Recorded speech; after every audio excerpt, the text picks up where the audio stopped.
নমস্কার বন্ধুরা, তোমরা সবাই কেমন আছো? আশা করি ভালোই আছো। তো এই দেখো, আজকে ভোগ আছে। তো আমরা খুব তাড়াতাড়ি রান্নাবান্নাগুলো সেরে নিচ্ছি, নিয়ে আবার ভোগ ধরতে যাব। তো চলো, আজকে কি কি রান্না হচ্ছে তোমরা দেখতে থাকো।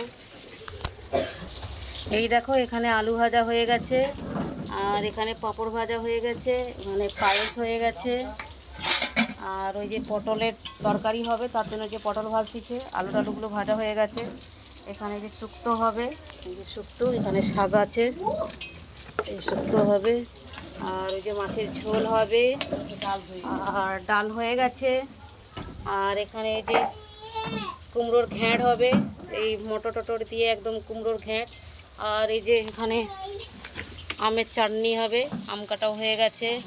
তো প্রায় আমাদের রান্না শেষের পথে, আমরা তাড়াতাড়ি রান্নাগুলো সেরে নিয়ে ভোগ করতে যাবো বন্ধুরা, তাই জন্য এত তাড়াহুড়ো করে রান্নাগুলো করে নিতে হচ্ছে। আর ওদিকে মা ওই বাচ্চা সামলাচ্ছে, সে এখন কান্নাকাটি করছে কি নেবে একটা।